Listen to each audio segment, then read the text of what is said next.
Good afternoon. I'm Daniel Benjamin. I'm the director of the Dickey Center, and I'm delighted to welcome you to this Veterans Day +1 event. This event is sponsored by the Dickey Center, the Rockefeller Center, and the Dartmouth 250th Anniversary Fund. So I want to thank our partners for putting this together. 101 years ago, on November 11th, 1919, the U.S. marked the first anniversary of Armistice Day, the day the guns fell silent in World War I. Years later, after World War II, Armistice Day would be turned into Veterans Day, a day on which the nation could acknowledge its debt to its veterans from all wars. And of course, we've had many more wars since then to add to those cohorts. For perhaps too many Americans, Veterans Day is just another day off, although, of course, not at Dartmouth, where we never have days off. Some of us are fortunate to live in small New England towns, as I do, where the streets are still lined with flags that remind us of the solemnity of the day. I suppose I, too, was one of those people who didn't take notice of Veterans Day until I worked in the federal government as a speechwriter for President Clinton. And several years in a row, I had the opportunity to travel with him on this day to the Tomb of the Unknowns at Arlington, where American presidents traditionally lay a wreath and give remarks to honor our veterans from so many wars and to commemorate those who have fallen in our nation's defense. And for me, as someone who did not have a connection to the military previously, these were really awesome and profoundly moving moments that connected past with present in a way that had been unimaginable for me. And I really wish more people could have had this kind of experience. It was a life-changing thing for me, and as was serving in the U.S. government with so many men and women in uniform. Today we'll talk about service in our nation and our veterans and the military community and the challenges that lie ahead of us. I think it's worth mentioning just a few statistics. There are just under 20 million veterans, men and women, in the nation today. It's a very, very sizable community. The largest cohort is now those who fought in the Gulf War, which has just passed the number who fought in Vietnam. As a group, veterans do well in later life. In 2014, both male and female veterans who worked year-round had higher median earnings than their non-veteran counterparts, and veterans of both sexes also had higher personal incomes than non-veterans. At the same time, as we all know from the newspapers and from television, there are a lot of challenges. Medical records of veterans reveal that 1 in 3 patients is diagnosed with more than at least one mental health disorder. Approximately 50,000 American veterans are homeless. The number of veteran suicides is roughly 6,000 a year, and that means between 18 and 22 American veterans commit suicide daily. Young veterans between the ages of 18 and 44 are those most at risk. And just to put that in perspective, it's kind of an unanchored statistic. That means that the suicide rate is about 50% higher for veterans than it is for the population at large. Anyway, to discuss these issues with us today is General Carter Ham. Carter Ham is a member of a very small group of Army senior leaders who rose from being privates to 4-star generals. He started out as an enlisted infantryman in the 82nd Airborne Division before attending John Carroll University in Cleveland, Ohio. In the course of an illustrious career, he commanded the 1st Infantry Division, was the director of operations at the Joint Staff at the Pentagon, where he oversaw all global operations.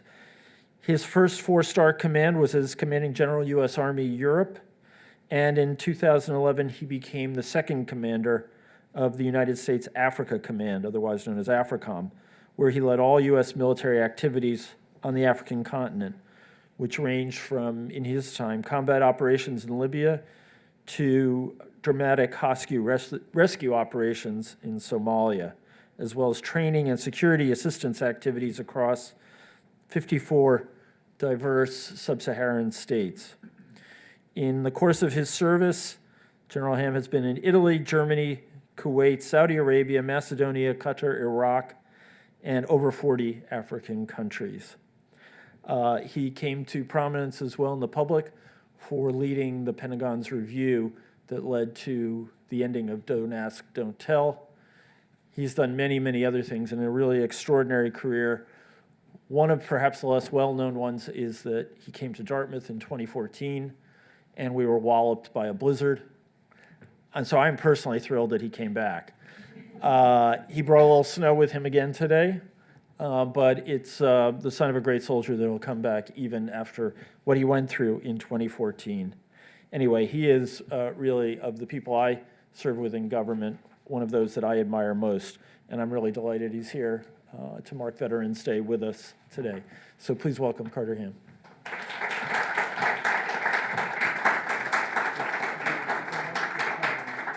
Yeah, well, thanks, Ambassador Benjamin, and thanks. It's great to be here. And for young Mr. Benjamin, I like your hat. They are still celebrating in Washington, D.C. It is perhaps the only thing that is bringing people in Washington, D.C. together, the Washington Nationals and their historic World Series run. It is indeed very nice to be here. But I would very much like to come back sometime when there is sunshine and grass, if that would not be too much to ask, perhaps. Yeah, so there's this window in July, and we're going to try and set that aside for you. There are not too many students, but some. Yeah. But we will get you back here when it is a bit warmer. Yeah. So you had a few things you wanted to start off with and talk about. I appreciate your comments about Veterans Day yesterday and the centennial observance of Veterans Day. President Wilson acknowledged that in November 11th of 1919, the first anniversary of the end of 100 years. of World War I. And as we all learned in school, the 11th hour of the 11th month or the 11th hour, 11th day of the 11th month.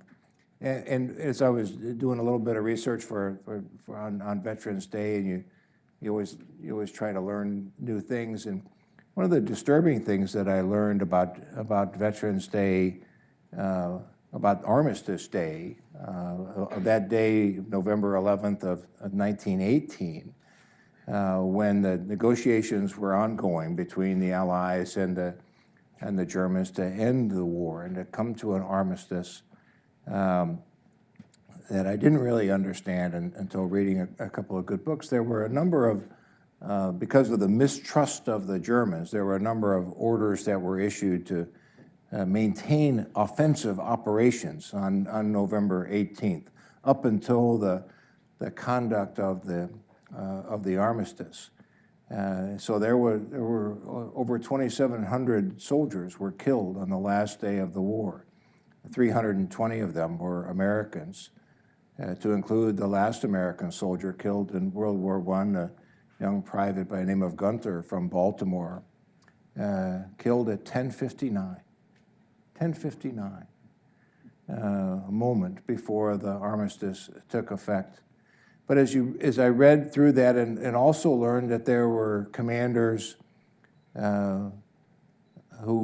who ignored the orders to resume the attacks, that they knew the armistice was imminent, and they declined to put their soldiers at risk, not just American commanders, but others in the Allied forces, and in the Germans as well. There were some attacks where the Germans would signal to the Allied force, please stop. Don't continue across this field. Messaging, not firing, messaging. We want you to please stop. And in some cases, the Allies did and didn't. It brings to me just a reminder of not only of the horrors of that great war, the war to end all wars, which of course didn't, but of the challenges and the dilemmas that sometimes we we place soldiers in, and to make very, very difficult decisions under difficult circumstance, to be sure. The other thought that I had as Ambassador Benjamin was talking was, I have to confess that I wish we didn't have Veterans Day. I wish we didn't have to single out a day to say on this day, on November 11th, we're going to take this day and please make sure you remember veterans on this day, as if we ought not think about them so much each and every day. And I do share concern that with the approximately 20 million veterans today, and that number continues to decline, partly because of the size of the U.S. military continues to decline, but the rapid passing of the World War II, Korea generation, and increasing mortality of the Vietnam generation. But with that smaller number of veterans, fewer and fewer of us have a direct connection with the U.S. military. Fewer and fewer of us have a brother or sister, a mother or father, someone in our family, close family, that has served. The corollary to that is, I think in the last year that there were statistics, 73%, I think, is the most commonly cited figure of young women and men who chose to join the military came from families where they did have a close relative who served. And on one side, that's very positive, right? That those young people saw the military up close.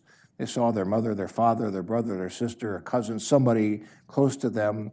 They saw that military lifestyle and said, that's attractive to me. I too feel that call to serve, maybe for a couple of years, maybe for longer than that, but they felt compelled to serve. And it's a very positive aspect, I think, of closeness of military service. But on the flip side of that, it kind of exempts the rest of us, right? That in there are wide swaths of our nation where military service is little known, and families and towns and villages where military service is not recognized and is not encouraged. So I worry about that to me, bit of a growing separation between the armed forces of the United States and the nation, the populace that they serve. We're getting almost to the point where there's almost a military class. That's an overstatement, I think, but a little bit worrying. If you look at where we recruit from Texas through the South into Virginia, and that's an overwhelming proportion of service members come from those states across the South and Southeast. Again, that's perhaps not unusual. That's where a large density of military bases are, so it's common. But I do worry about the rest of the nation, where military service is. It's not that it's disrespected. It's never a point of being disrespected. It's just that it's not known and it's not well understood. And I think that ultimately does not serve the nation well. And so that's one of the things I think that we take the occasion of Veterans Day to remind people of that this is about national service, and perhaps, and while on Veterans Day we single out those who have served in the military, it is perhaps an opportunity to remind all of us that there are many, many different ways to serve in local communities at the state and region level, and certainly at the national level as well. And I'm obviously prejudiced in my view, and there's a special place in my heart for those who have served in uniform, but we ought to honor all those who serve. So those are some of the thoughts that go through my mind on this 100th anniversary of Veterans Day. So national holidays often kind of backfire in the sense that we dedicate them to a certain theme or a certain group or what have you, and then they wind up being days to go to the mall. And I'm curious, what more we could do, because this is a really worrisome thing to have a military caste, class, whatever you want to call it. It's bad for both sides of the equation. And I'm wondering what more we might do to close that chasm that's opening up in our society.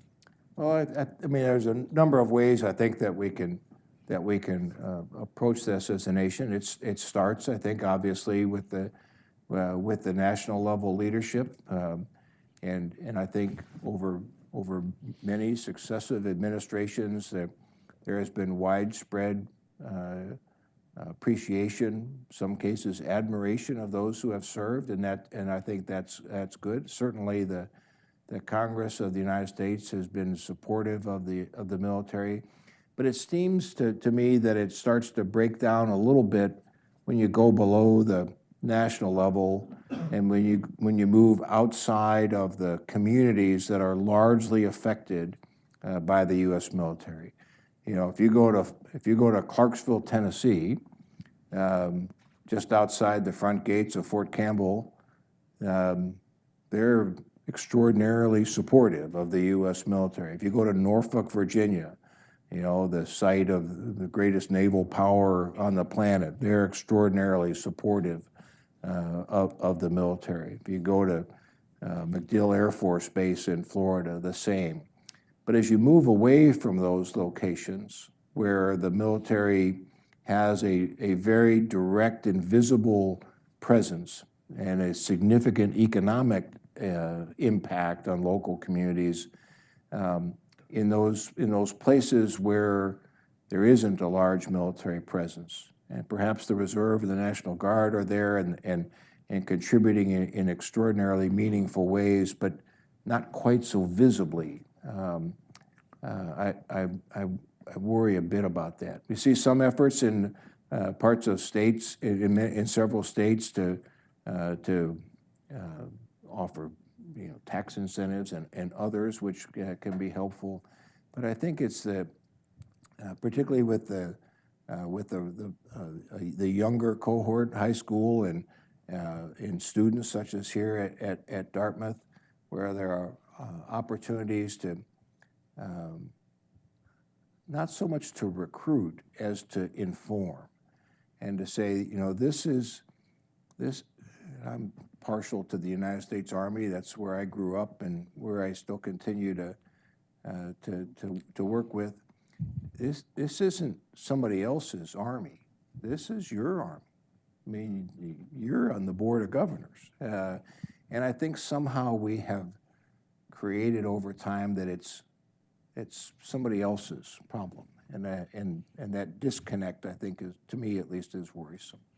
You know, just to give the flip side, though, the military is probably the most admired institution in American life today, which is an extraordinary thing, and especially when you consider where it stood in American society when you enlisted. A very different story right after Vietnam, when the Army was seen and the military was seen as a source of problems in our society. I think it's also fair to say, and I don't have the statistics, that more students from schools like Dartmouth are going than they have in a long time. We have now a vibrant ROTC, and we also are doing a lot better to bring veterans onto campus after their service.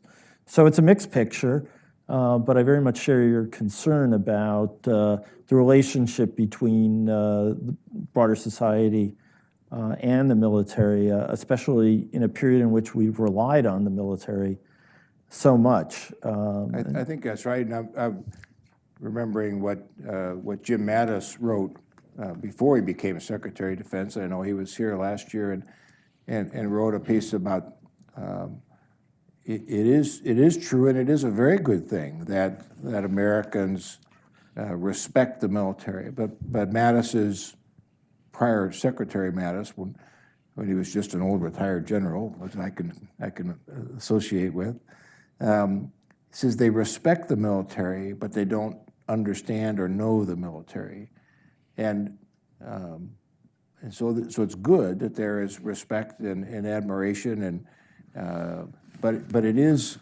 I think it is an important element of citizenry to have an understanding and not to not essentially to outsource the decision-making in the conduct of military operations to others. We all have a role in it.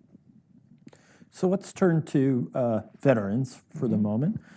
And I'll just ask you this very broad question. Are we keeping faith with our veterans? Are we doing right by them? We discussed this when you were here in 2014, and there were a whole series of recent studies that talked about what the trajectory was going to look like of veterans' health looking far into the future, because although the wars that we have fought in recent years have, by and large, at least the initial military engagements were enormously successful, long periods of attrition, lots of people who have had grievous wounds that they would never have survived in earlier conflicts, and also the appearance of lots of ailments later on.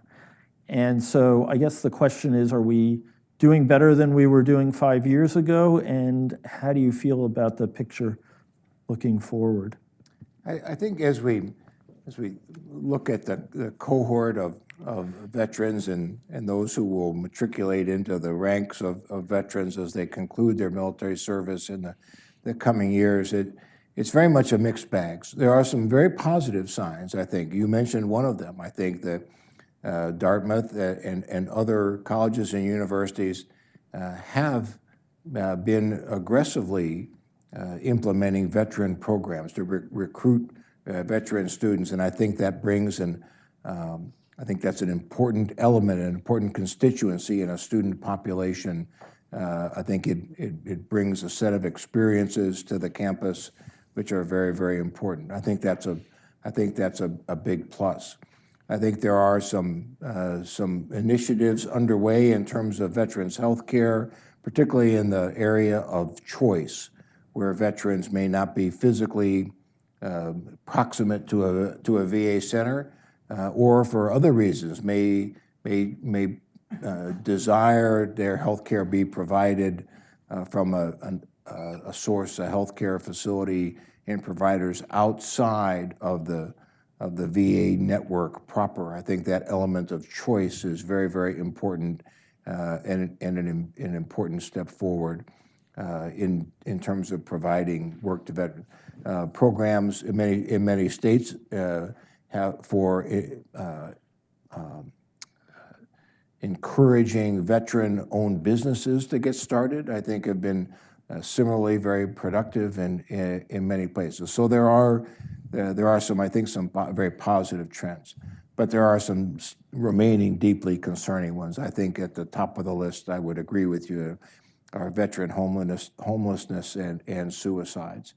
It is just unconscionable, I think, to me, and I think to many, that men and women who have served in the military and have fallen on hard times to be homeless. That just doesn't comport to me with some element of fairness in terms of the service, the support that I think we owe those veterans for what they have done for us.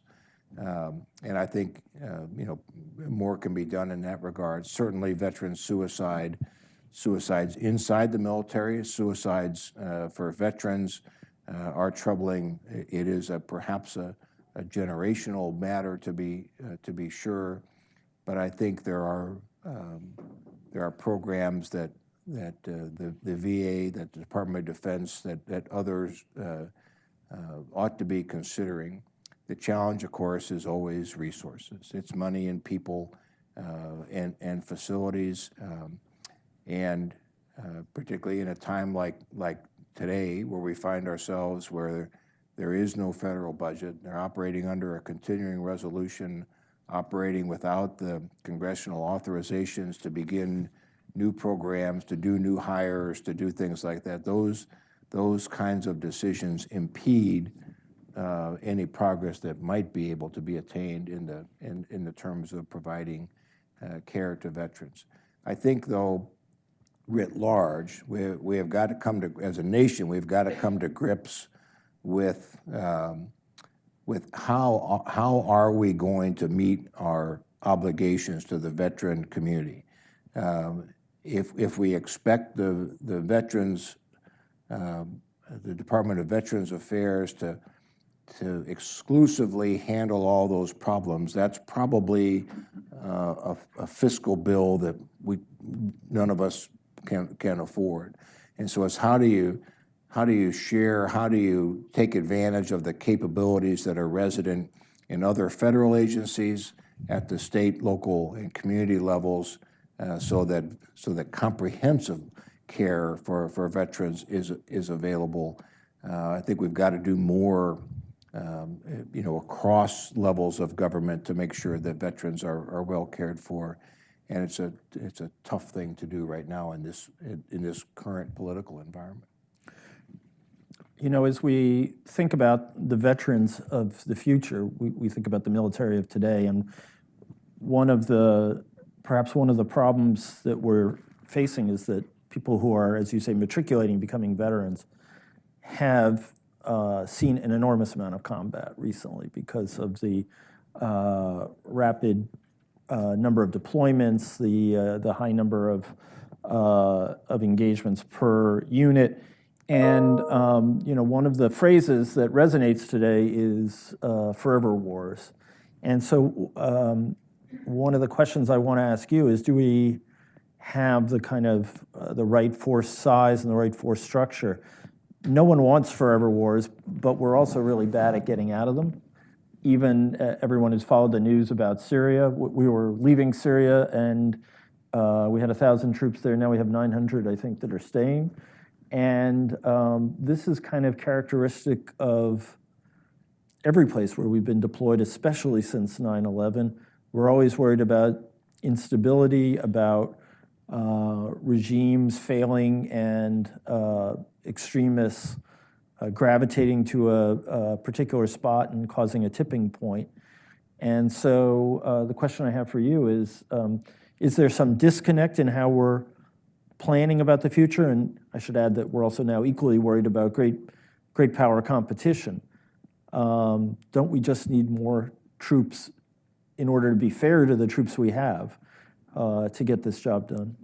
Well, there are many, certainly many components to the issue that you raise. First, I think it begins with the fact that ending forever wars is not a strategy. It's a nice bumper sticker, and we all would subscribe to that. But how do you actually do that? How what is an achievable end state to the conflicts that we're currently engaged in? That has proved more elusive. I think there's also, in my opinion, that are at the national level, there has been, I believe, an over-reliance on the military instrument. I think that there will always be a military component to countering violent extremism. This was your world, that when you were last in government, there will necessarily be a military component of countering violent extremism and combating terrorism. But that military instrument, that military effort, will not be the decisive element. Addressing the underlying causes that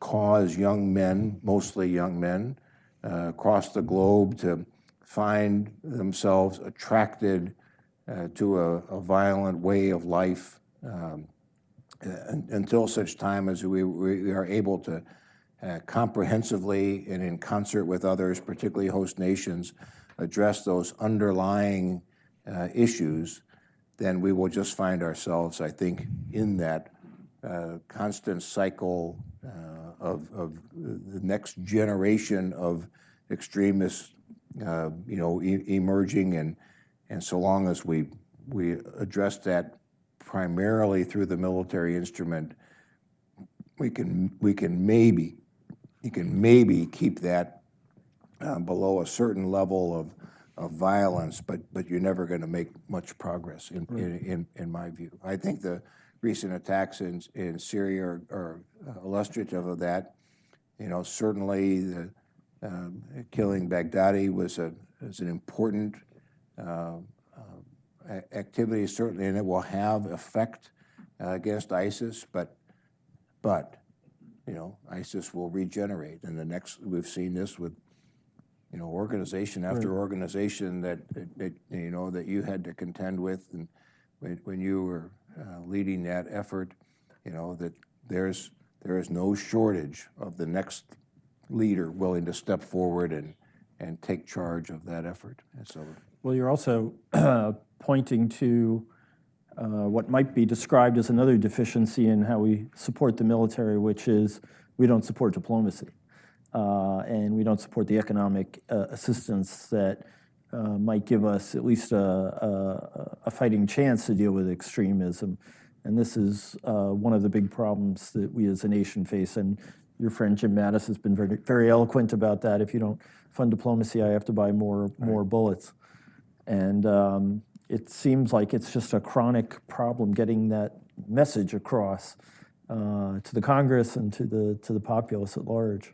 It is a challenge, I think, and several secretaries of state, certainly Secretary Gates, our Secretary of Defense when Secretary Gates was Secretary of Defense, was very vocal in his support for additional funding for the Department of State and diplomatic and developmental programs. But in our system, those constituencies don't carry great weight.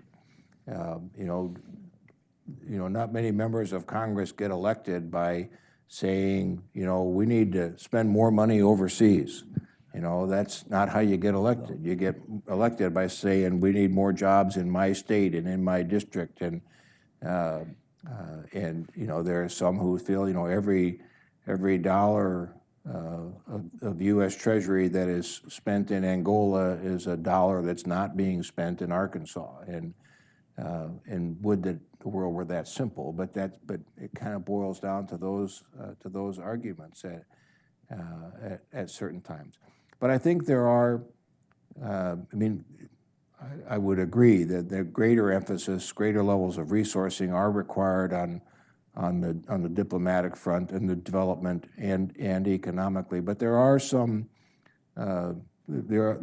reasons for hope. I think the African Union, just using my own experience, largely through U.S. diplomatic efforts and encouraging the member states of the African Union to come together. The African Union has taken a much more activist role in countering extremism in the Sahel, in Niger and in Mali, in Mauritania, where in previous years they would not have stepped forward and taken that role. So that, you know, there's a very small military effort associated with that, but principally it was the diplomats of the United States working with their counterparts in African countries and encouraging them to take ownership, responsibility for their own matters, and that was not an insignificant step forward. So one of the facts of everyday life now is that we live in a more polarized nation than either of us has experienced in the past, and this also has real consequences for America's military. And you know, we see retired military officials getting involved in the debate in a way that we haven't seen before. You're not a big fan of that, I take it. I'm not. I will admit that I cringed during the 2016 election cycle when at the Republican National Convention, Lieutenant General retired Mike Flynn, guy I'd worked with and had great respect for, was, you know, very actively not only supporting then candidate Trump, but criticizing prospective Democratic nominee Secretary Clinton. And on the Democratic side, General John Allen, similarly, a guy I'd served with many times, a good friend, doing the same on the Democratic side, criticizing candidate Trump, supporting Mrs. Clinton. And my problem with that is there's no question that they have the right. They have earned the right to say whatever they want to say in whatever form they want to say. My problem is that when they took the stage, they were introduced as General Flynn and introduced as General Allen. There have been a number of studies that most Americans, about the only general that they're able to clearly recognize that he's retired is Colin Powell. But for most others, for Jim Mattis, most people identify him as General Mattis, not Secretary Mattis. Bill McRaven, Admiral McRaven, people, most people across the country don't recognize the distinctions between serving and retired. And so I think it is, in my view, it is not appropriate for us former retired or former senior military officials to opine on political matters. And what I really worry about is the effect that it has on those who are still serving. So, General Allen, General Flynn, and others made comments. I always wonder that the next time that somebody in my old job, and the director for operations on the Joint Staff, is engaging with political appointees at the National Security Council or in the Department of State or in at the Department of Treasury or the FBI or other places, has a seed been planted in that civilian appointee's mind? I better be careful what I say, because this general might be talking publicly, in a year about this conversation. And that to me is very dangerous. I think it starts to erode the fabric of trust that is essential between the uniformed military and the civilian leadership. When I was in uniform and you were in government, we had numerous candid conversations, and we didn't always agree on everything. But there was never any thought in my mind to be anything other than completely forthright and candid with you. And there was never any thought in my mind that you had anything in your mind other than what's the best thing for the nation. I worry a little bit about this when old generals talk about political matters. It starts to chip away at that trust, and that's concerning to me. So I share the concern. I want to push a little, because when I mentally review all the flag officers I've worked with, I think they're a really impressive bunch. And part of me is saying, I want them to be part of the debate. Now, do I want Mike Flynn up there, who, full disclosure, visited Dartmouth in 2015? I'm the only person in the country who can say that he hosted Mike Flynn at a university campus, and who I also worked with and was very fond of. Do I want him up there saying, lock her up? Absolutely not. I don't want anyone saying that.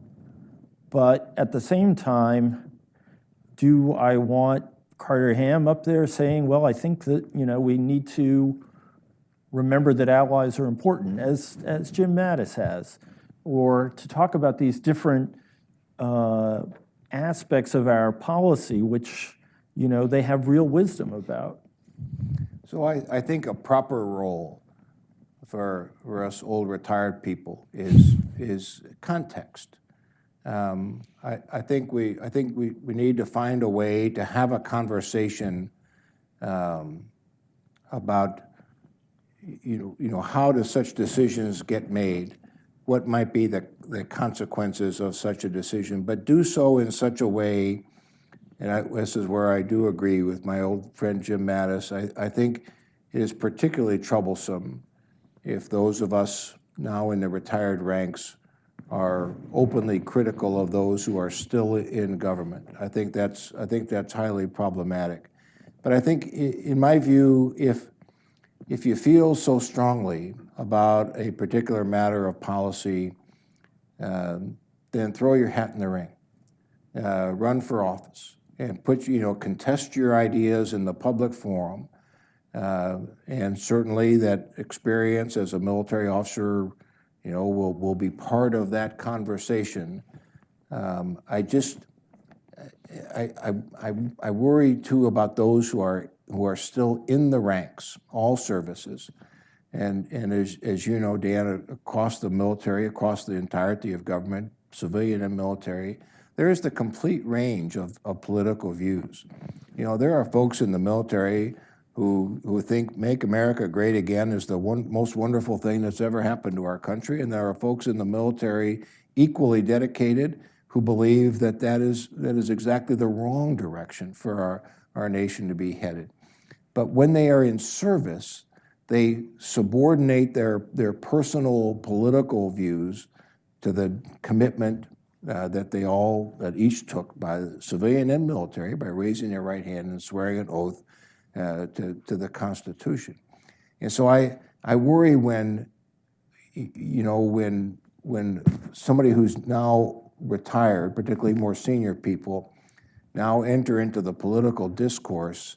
I think that can be unsettling at best to those who are in the ranks that says, well, wait a minute, I'm not allowed to talk about this, but he is, and I think it just muddies the water. I think it's the political dimensions of this, and I admit that this current circumstance that we find ourselves in, the divisiveness that exists, particularly in Washington, is more stark than any time in my lifetime. It's particularly difficult to navigate. But on balance, I come out to the point that says I think that the norms of retired military officers staying out of politics is where we should be.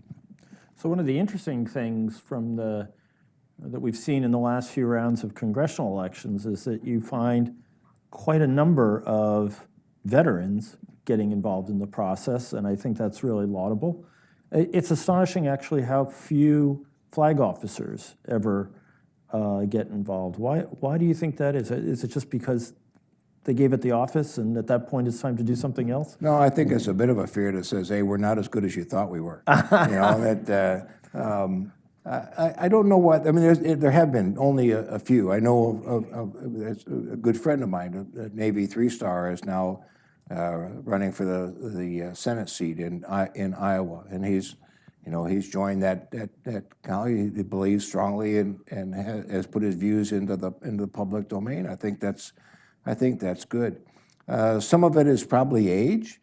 By the time you're retired 3 or 4-star, you're no longer a young person. The demands of congressional life, as you know, are pretty stark. And not always pleasant. Not always pleasant, and and you've spent the better part of 30 plus years probably separated from your family for long periods of time. Do you want to do that again? I think that's part of it. Part of it is fundraising, which is an important aspect of political life these days, and that's not what military people are good at doing. That's not part of our Constitution. So I think there may be a whole bunch of reasons why flag officers may not have a particularly strong showing in the Congress, but that doesn't bother me. I think actually, folks who live in the real world, sergeants and captains, and maybe they're actually better suited to serve in Congress. The current governor of Minnesota, formerly a member of the House of Representatives, is a retired sergeant major. Those of you who have served in the military, if there's anybody you don't want to get in an argument with, it's a sergeant major. So who better to and he's done a marvelous job, I think. So we had an interesting event last week in which we had a former senior official who'd served in the State Department and in the White House. And we were talking about polarization, and someone in the audience asked him, if you were appointed Secretary of Defense today, and we have all this turmoil going on in our political life, what would your first concern be? It was kind of an interesting question since he'd never served in the military, but it was one that he fielded gamely, and he said, well, the first thing I would be concerned about is unit cohesion in a period of such polarization. And I'm curious if you think that there is a basis for being concerned, and how you would feel about that kind of recommendation. Well, my first thought as you posited the question is, fortunately, I'm still covered by the law, and I'm ineligible to be appointed as the Secretary of Defense. So that's well, as we've seen, you can get around that. That's a very good thing. I have not seen evidence of that. I suppose, and again, we do find ourselves in polarizing times. In my current role at the Association of the United States Army, I spend a lot of time with the Army at camps, posts, and stations around the country and some overseas. I don't sense that particularly the divisiveness that is especially ugly in and around the National Capital Region. I don't see that, and I don't sense that in the ranks. And I think, one of the things that old generals do develop over time is you develop a fairly refined bullshit detector, and I think I would get a sense if that was the case. Again, I think, if you think about the issues that tend to divide groups of people, matters of politics, race, ethnicity, religion, those kinds of things. I think one of the great strengths of the American military is that over 244 years has been to say, I don't want you don't completely surrender your personal identity, your personal beliefs when you join the military, but you necessarily must subordinate them to the collective good, to the accomplishment of the mission. So as Dan mentioned, I served as the co-chair of the group that studied the potential repeal of Don't Ask, Don't Tell, the law that essentially prohibited gay and lesbian service members from serving, at least from serving openly. And so we had lots of conversations over a 10-month period across the force, all the services, active guard and reserve, and many others. And one of the things that we discovered was that, in small units across the military, in platoons and squads and small units in all this, small craft in the Coast Guard, that the key question was, can you do your job? Can you perform? Can you be a valuable member of this team? If the answer to that is yes, then I don't really care, what religion you practice, or if you practice none. I don't really care who you sleep with. I don't really care who you voted for, with the exception of don't impose your views on me.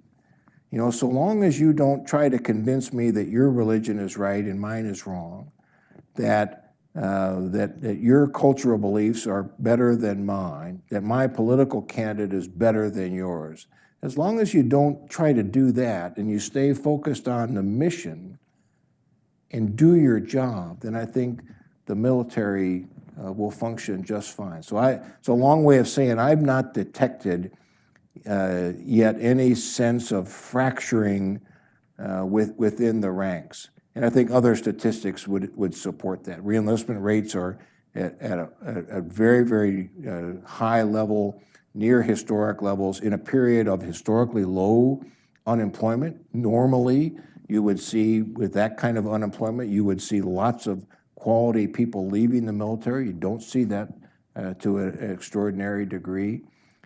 Instances of indiscipline, there are periodic. There was a case of a young officer, making a very, showing up at a political rally in a uniform and she was properly disciplined for that. We don't do that in the military. So I don't yet think that the divisiveness that is principally evident in Washington, but certainly I think is evident elsewhere in the country, I don't see evidence that that's causing challenges in the force. That's reassuring. So before I turn it over to the audience, you sort of beat me to the punch. I got so absorbed by all the things you'd done while you were in uniform that I didn't mention that you are now the president and CEO of the Association of the U.S. Army. And I think it'd be great if you could tell us a little bit about the organization before we go on. Oh, sure, thanks. So the Association of the United States Army is a not-for-profit organization that supports soldiers, supports the Army, and honors those who have served. We do a couple of different functions. We run professional development events in support of the Army, focused on a large number of issues, whether that's financial planning for young soldiers and young officers, or the planning for their retirement benefits, health care, promotion systems, all those kinds of things. We serve to connect the industries that support the Army with Army leadership so they can share their requirements and best practices. And we serve as an advocacy group in the Congress advocating for programs and legislation that is supportive of the military. We're about 167,000 across the country, and most of our folks are volunteer leaders across communities across the nation. And it's been, for me, a very rewarding endeavor and opportunity to help the Army and try to bridge to a degree that divide that I talked about, to help communities that don't know much about the Army, help them understand the essential nature that the Army provides, particularly in communities where the Reserve or the Army National Guard may be the primary presence. So I'm curious. In my time in government, I found you and Jim Mattis to be extraordinarily easy and good to deal with. Not all 4-stars have that reputation. They have a reputation for, shall we say, a certain imperiousness. Yeah. And a few people we could talk about in private were a little more challenging. I'm curious if you find command in a civilian organization to be a lot harder than command when you've still got the stars on your shoulder. Not really harder, but it is different. Serving as a military officer of any rank, at the end of the day, you have the force of the law behind you. At some point to say, Dan, thanks for your contributions. Do this and do this now. Right. And you don't have any. Well, I guess you have a choice. You have a choice: either do that or go to jail. But that's a pretty, kind of choice. It's a pretty powerful tool to have as a military officer, and that's we try to instill in young leaders that's the confidence that the nation has in you as an individual, that we are willing to give you this authority with the understanding that you will practice it in good faith and with good respect to those you lead. So it's a little bit different, but it is nonetheless enjoyable. I do enjoy particularly being free of the encumbrances of official duties, of having, always having a communications person with you, so that you can be in contact 24 hours a day, 7 days a week. Your whereabouts is always monitored by everyone. And, as I was bouncing around in Africa or Iraq or Afghanistan, you always have a security detail with you. I very much enjoy the anonymity of civilian life. Do you miss the plane? It's not the beauty of the plane. So what Dan's talking about, as a combatant commander, you have a plane, right? And I love people who apologize for having planes. And the reality is, it's not for convenience. It goes back to the communications. As a combatant commander, the requirement is that you always have communications. And I love United Airlines and American Airlines, but they kind of frown on bringing your own communications aboard and interrupting all the other passengers. So that it was communications packaged very neatly. But what you really get, this is terrible. This is very arrogant to say this. But what you really miss is the car pulls up to the airplane, you get on the airplane and it takes off. You land, you come down the stairs, the car is there, you get in the car and you go. It reminds me of a Colin Powell story from Mrs. Powell. So I was at AFRICOM. General Powell, Secretary Powell, was the head of the delegation going to Juba, South Sudan, in July of 2011, as the world's newest nation was being formed, and there was their independence celebration.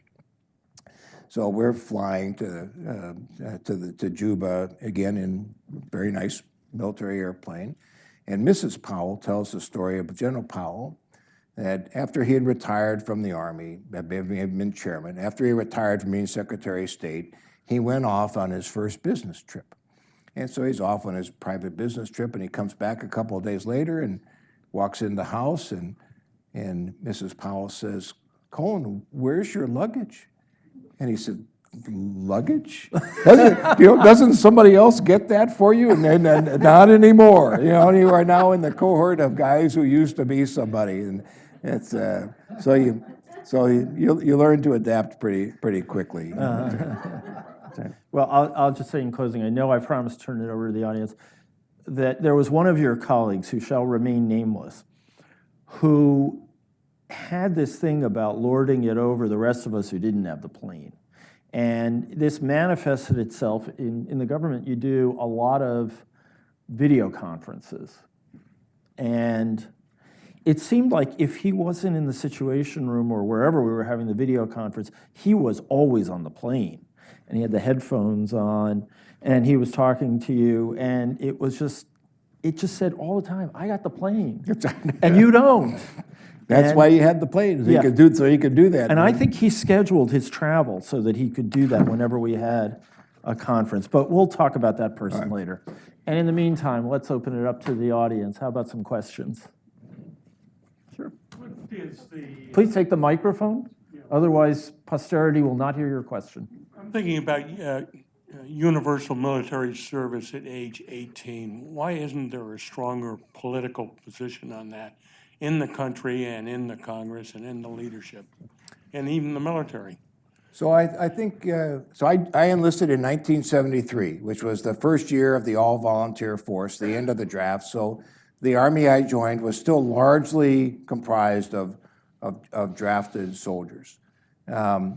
And there's goodness in that. You get a broad swath, but not as broad as we would like to think. I mean, there were distinctions, right? And even the draft disproportionately drew from the lower economically, socioeconomic strata of our population. So it wasn't as idealistic as some would make it out to be.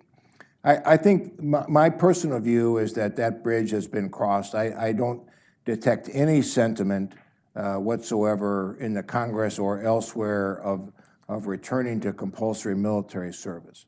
What I do think is a worthwhile notion is of some idea of how do we incentivize some form of national service.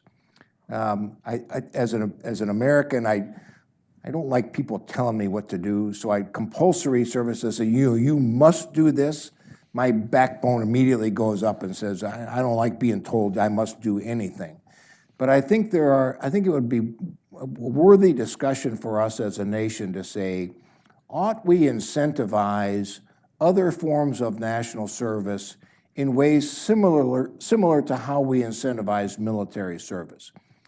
Should there be a GI Bill equivalent for those who serve in the Peace Corps or in other kinds of non-military but developmental programs? Should there be tax incentives for those who choose to serve in other branches of the federal government other than the military? Should there be a loan forgiveness program for people who decide to spend a couple of years teaching in you know, in a big city school system, someplace like that. I'd rather us have the conversation about what can we do to incentivize national service rather than compel national service. Just my two thoughts, my 2 cents worth. Even at age 18, the Israeli or the Swiss model? Well, but I think, you know, having been in both of those countries, you know, it becomes very apparent why Israel has compulsory military service. Very, very small nation. They are not a global military force. They don't export their military. They are surrounded by at least, if not enemies, adversaries and potential adversaries. So a very, very different circumstance than we have. And again, it's just something that eats at me, that causes me to not feel right about the federal government saying, you will do this. I can't explain it. It just doesn't rub me the right way. I think we're better off when people choose. As Americans, I choose to serve. And I think the other thing we ought to think about is that there's a lot of people, young people in the country who would like to serve, but may not be physically qualified to serve in the military, but they still want to serve some way. We ought to find ways to take advantage of that and say, okay, there are other avenues for you to serve the nation, to do good for the community other than serving in uniform. I would just like us to have a broader national debate on that issue. And incidentally, I know it's true in Israel. I don't know that much about the Swiss army, but Israel is no longer taking everyone age 18 into the military because they just don't have jobs for them all. Okay, they don't have that requirement so much. So that has been a universal trend among modern militaries, that they just don't need as many people. Questions? Eli. I don't know. This might be delving a little bit too much into politics, but you know, a lot of our system is founded on checks and balances to make sure that, you know, big decisions aren't just in the hands of one individual. But I listened to this podcast not too long ago about the football, you know, the launching of nuclear weapons, and that in the end, there really is no check on the commander-in-chief's ability to launch nuclear weapons. I mean, there's a lot of advice he can be given and a lot of direction, but in the end, he has that ultimate choice to launch that. And I'm wondering, is that a reasonable system to have? And if not, how do we make sure that we use these really powerful weapons responsibly, hopefully never use them, but use them as a deterrent the way they were meant to be? Because I feel like right now we're in a system where emotions can play a big role in decision-making processes, and I don't think that that's the way we want to be making these decisions. So it's a very great question, and I'll try to navigate through the non-political parts of that. As the director for operations on the Joint Staff, so I had oversight of the implementation of what was called then the National Military Command System, which was largely the nuclear response network, exercised daily by the various teams that cycle through that process, so that they make sure all of the communications worked and the processes were all in place, and exercised on a fairly frequent basis with principals across the government, all those who participate in that process, and occasionally to include the seniors, the Secretary of Defense, the Secretary of State, the National Security Advisor, Vice President, President. So I through that immersion in that process, I became confident that the system was structured such that in the event that there was a serious consideration of the employment of nuclear weapons, that the proper processes and decision-making would follow. If if you take it away, take away from remove the nuclear part of your question, what we're really talking about is there ever a circumstance in which the United States military should deny or disobey a legal order from the commander-in-chief? That to me is highly problematic. If we enter a point at which the military, if military leaders are making decisions about which lawfully and legally constructed orders they will abide by, then I think we start marching down a very, very dangerous path. Our system is founded, our military system is founded on civilian control of the military. That is exercised from the commander-in-chief through the Secretary of Defense. And I think if we were to enter a situation where a military commander would choose to not obey a lawful order, a legal, moral, ethical order, then I think the whole system starts to fall apart. I think there are enough protections that if the military officer, commander, in receipt of such an order has questions about its legality, its morality, then there is an obligation to pursue that further, and a legal obligation, formal obligation, to not obey illegal orders, amoral orders. This is the Nazi defense of I was just following orders. So in our system, we don't accept that. You don't get a pass just accepting, the application, the following of illegal, amoral orders does not absolve you of responsibility.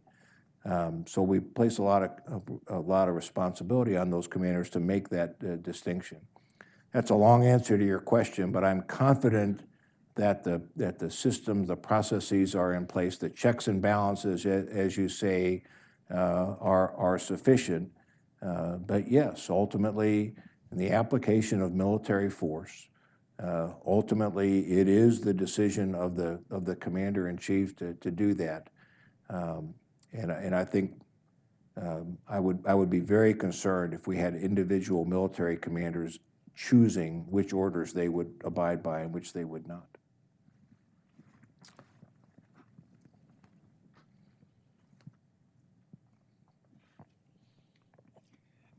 So your big caveat there was lawful orders, right? I'm curious what role then the JAG Corps has in decision making, and has that changed over time, or has that been relatively consistent? And yeah. So it just so happens that I'm currently involved in it's a little bit odd as an Army guy and as a non-lawyer, that the Secretary of the Navy is conducting a holistic review of the military justice system within the Department of the Navy, so Navy and Marine Corps, and I happen to be part of the executive panel reviewing that. And that question is first and foremost, what is the role of the Judge Advocate General in the military decision-making process? And the simplistic way to say that is that Judge Advocates General bring their specialized expertise, their experience, and their judgment in an advisory role to the commander. Judge Advocates General they aren't the ones making the decision, but they are advising their supported commander on decisions. And there are mechanisms that if the Judge Advocate General to a particular commander, if my Judge Advocate General were to give me advice particularly on an operational matter, and I said, thank you very much, I'm going to do it, and the opinion was, I don't believe this to be a legal or morally sound order, and I said, thank you very much, I'm going to do it anyway. There are established mechanisms for that Judge Advocate General through legal chains to elevate that, to say, I have opined to my supported commander, I believe this to be an illegal order, he intends to obey it anyway, and you elevate that to the next level. So I think there are, again, I think there are adequate protections, but recognizing that ultimately, this is a human enterprise, right? I mean, at every level, it is a human enterprise. And we try as we might, we humans are imperfect. And so we try the best that we can to establish policies, practices, in some cases laws that try to set a condition to yield the best outcome for the nation, but ultimately is implemented by frail human beings. If I can just follow up on that, especially during the Obama years, but really for quite some time now, there have been lots of newspaper stories that usually involve anonymous complaints from people in uniform. We're being lawyered to death on, pick your choice, drone strikes, special operations, targeting in combat, things like that. What do you say to those anonymous people? Yeah, so I would say I understand that complaint, and I lived through it. It was exasperating sometimes to get a decision to conduct a military operation, and I'll refer again back to my time at United States Africa Command. The number of wickets that you would have to go through, and to ultimately get a decision to do something, were absolutely frustrating. But I recall an incident where we proposed military operation in Africa. And it came from a subordinate unit. We studied it at our headquarters. I supported it. We provided the concept of the operation to the Joint Staff, as we're supposed to do, and it facilitated an interagency decision. The chairman of the Joint Chiefs of Staff rendered his best military advice, supported the conduct of the operation. The Secretary of Defense said, yes, I think we should do this, and it boils over into the interagency, and ultimately the president said no. And we were all deflated because we thought this was a great mission, we thought it was an important mission, we thought we had mitigated risk and all the rest of this. And so, back to your comment, Dan, about being on a video teleconference, so you got a number. We were ready to execute the operation. It had a number of stations around the area of responsibility up on various means of communication, and the decision came down, stand down. And you could almost hear the moaning, and a lot of it was the damn lawyers and, and all the rest of this stuff. And then a voice came over the radio, and I'll out him. It was Joe Votel, who was then the commander of Joint Special Operations Command, and Joe Votel said, stop. He says, our mission was to present options to the National Command Authority. There was a situation that arose, we addressed it, we offered alternatives, and a course of action to address that situation, and ultimately the commander-in-chief made a decision. That's our job. That's what we're supposed to do. And it was a short-lived lesson in civics that basically said, don't get too big for your britches. Remember who you are. You are the military, you're the armed forces of the United States of America. You operate under civilian control. And when those civilians make the decision, that's the decision, and we support it. Get over it. It was very, very instructive. There's a reason why I'd like Joe Votel to run for Congress. But He's not going to do that. He's not going to do that. Katsuya. Yeah. Thanks for coming to talk to us today, despite the snow. I enjoyed your talk. A little bit of snow this time. Big snow last time. I'm curious to know if there are any changes in terms of qualifications or requirements to make a good Army officer since your time. If so, I'm curious to know if the U.S. Army is successful in recruiting capable people and even retaining them? Yeah, it's a great question, and I think it's a very relevant question in the times in which we find ourselves. The Army that I grew up in, immediate post-Vietnam period, through the Cold War, admittedly was a dangerous time, but there was an element of predictability during that period of time. We knew who the Soviets were. We knew where their forces were. We knew their doctrine, their equipment, their capabilities. We knew their uniforms. We knew all that. They knew the same about us. And while it was a very dangerous period, there was some stability in that period, largely. So as a junior officer growing up, most of what was expected of me as a lieutenant, as a captain, as a major was really, do you understand Soviet doctrine? Do you understand how they are going to attack us? And do you understand how we employ U.S. capabilities to defeat that? It was much more science than art.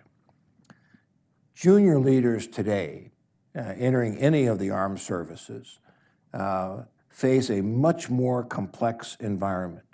The expectations of them are much higher than they were of me as a young officer, and I think necessarily so.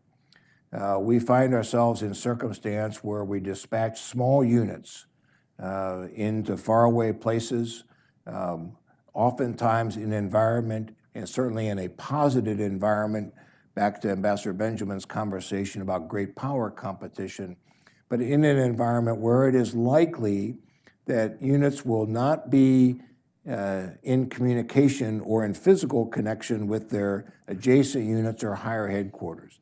That necessitates a level of discipline, a level of understanding, a level of command that is vastly different than what was expected of me.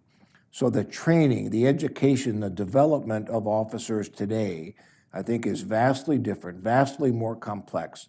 And the challenge is, how do we use the tools that are available to us today in the virtual world, in cyberspace, in virtual reality? How do we use those tools to place young leaders in those very complex, very murky situations in training before they have to contend with that in the real world? So I think it's much more difficult for young officers today, and I think we have to adapt our training and education programs to match that as well.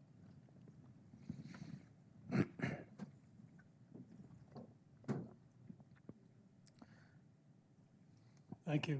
I wanted to ask, my understanding is that PTSD is obviously a big problem among veterans, probably among active duty servicemen as well. I expect that that's a driver for suicide. As a one-star, I believe you had exposure to circumstances that led you to have to deal with PTSD. And I wonder if you would explain a little bit about what resources were available to you at that time to deal with that, and also what resources are available to active duty and veterans today to deal with post-traumatic stress disorder. So thanks for raising that issue. It is a very real medical and readiness issue for the force serving, and I think it is a very serious concern for the veteran population. I'll be, if you for a moment allow me to be precise and about me personally, and I've never been diagnosed with post-traumatic stress, but I will confess that I had difficulty adjusting when I returned from my first deployment to Iraq. And I found, as many did, little difficulty sleeping, but the real issue was I didn't feel like I was of value. When I was in the combat theater, I felt like I was making a difference every day. And when I came back to work in staff assignments, I just didn't feel like I felt like I still needed to be deployed. There was, some of my troops were still there. I felt obligated that I needed to still be with them. I was a exceedingly poor husband and father. When I came back from Iraq, we were stationed at Fort Lewis, Washington, which is near Tacoma. We were there for a couple of days, and we packed up, and my wife and I drove from Tacoma to Washington, D.C., and I probably said 3 words to her the whole way, because my head wasn't there. My head was still in the theater. And in that, it became evident to me that I needed help. Oddly enough, when my wife and I went to visit our daughter, who was in Georgia at the time and had been watching my dog. And so a week or so after I get back, we end up in Georgia, and my dog comes bounding out of the house and leaps into my arms, and I start bawling like a baby. And that was to me, the awakening that said, hey, you need some help. Of course, my wife, being a wife, said, well, I told you so, which is what spouses do, which is okay. And for me, it was an Army chaplain who kind of helped get me back on a good path to say, listen, I got it. I understand, why you feel the way you do, but what you do is important. It's important professionally to the Army, to what you're doing. What you do for your spouse and for your family and for your friends is similarly important.